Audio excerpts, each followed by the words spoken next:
Hi, ladies.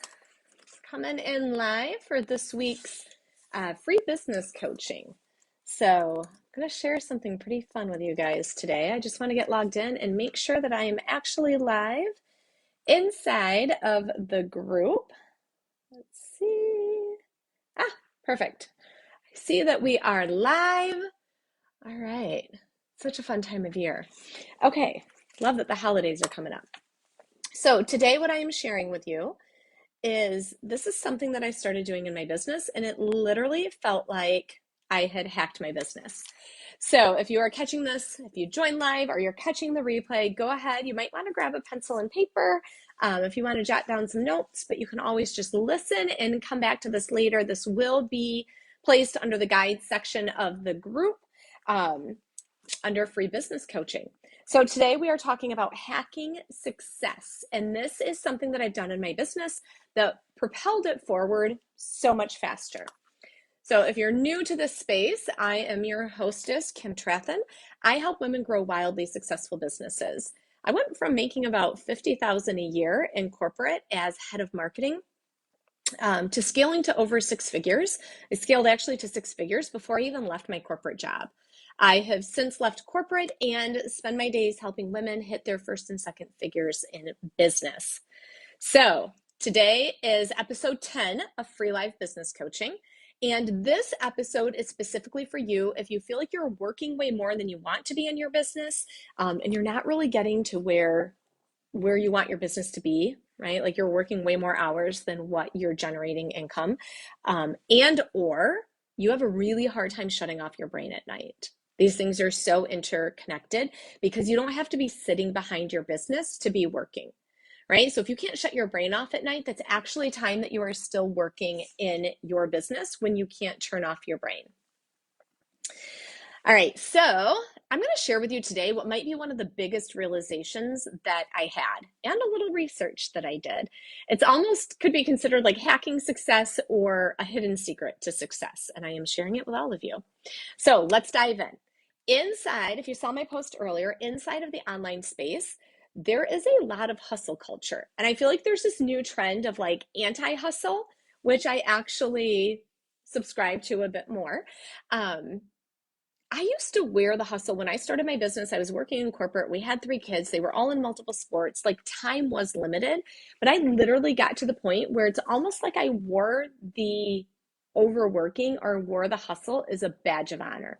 If you get up at great, if you get up at 5, great, I'm up at 4, right? If you stay up till 9, great, guess what? I'm up until 10 or 11 or midnight. I literally fell asleep at my desk multiple times at my desk or at the couch working, stay up till midnight, get up at 4 a.m. because I was trying to work like before the kids got up and after they went to bed. The truth is, your time is more limited if you're still working a corporate job. But so many women quit their corporate jobs and they continue working all the time. It might not look like falling asleep at your desk at midnight, but it might look like, again, not being able to shut your brain off, constantly learning, constantly listening, constantly working on things. And what happens for a lot of women is they leave corporate, even if they hadn't been in corporate right before they started their business. This culture of this 9 to 5, 40 hours a week is so deeply ingrained in you. But with business owners that can't shut their brain off or are overworking, they might be working 50 to 60 hours a week. So what I see happen for a lot of women is when they launch their business, whether they were in corporate right before that or not, they end up structuring their work days to very much mimic 9 to 5 hours, 5 days a week, 40 hours a week.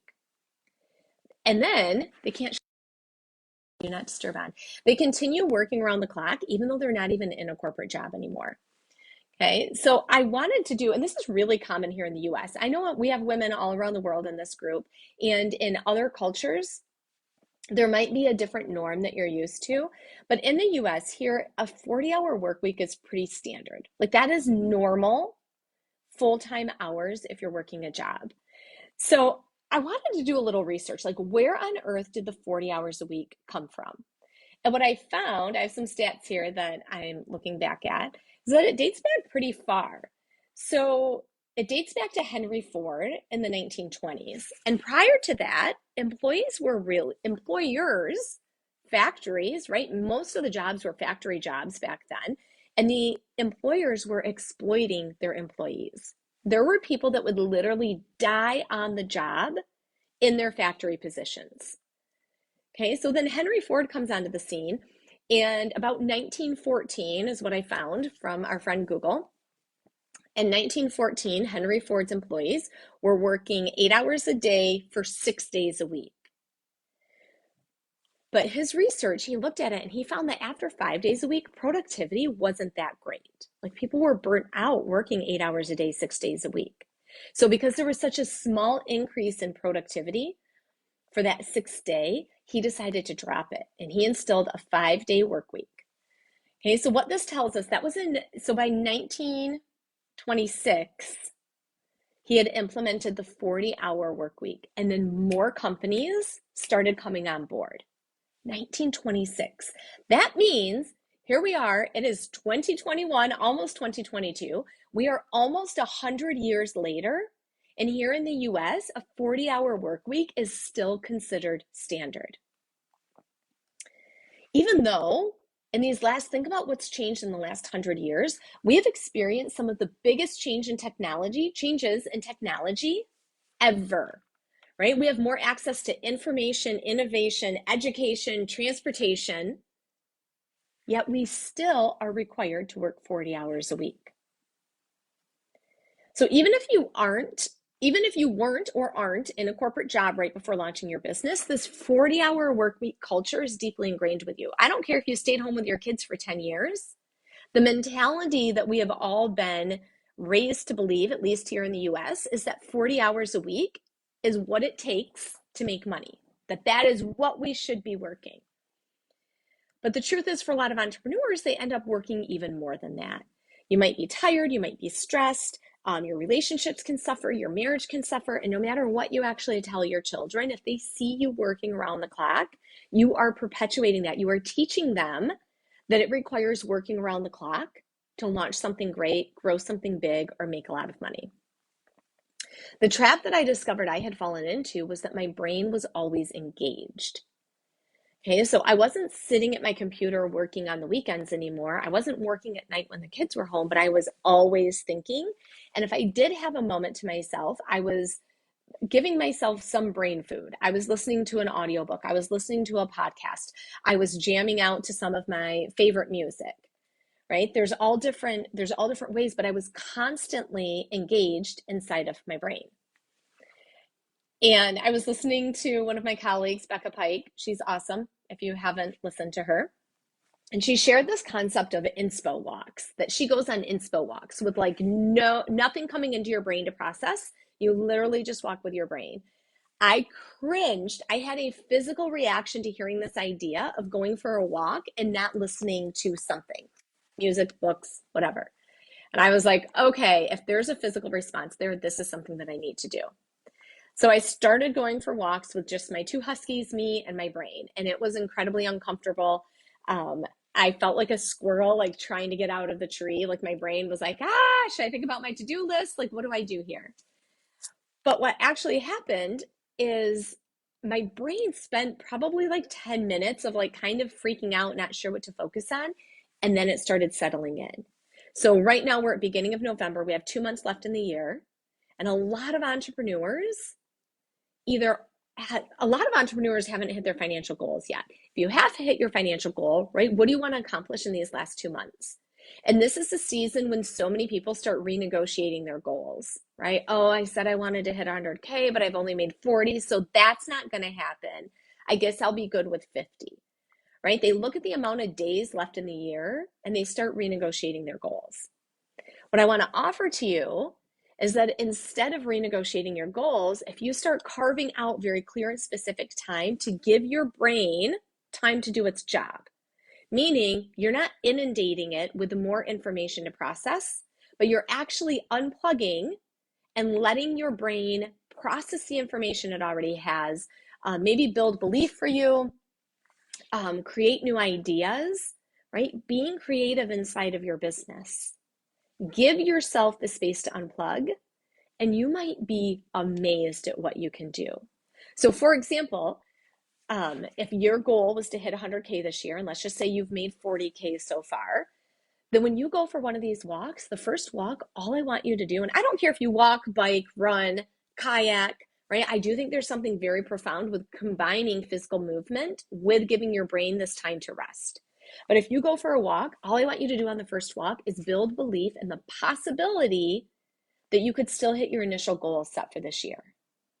If you've already blown past your goal, let's say your goal was 100K and you've already made 120K this year, but you're working around the clock, then on that first walk, all I want you to do is build belief in the possibility that you can continue making more money without working around the clock.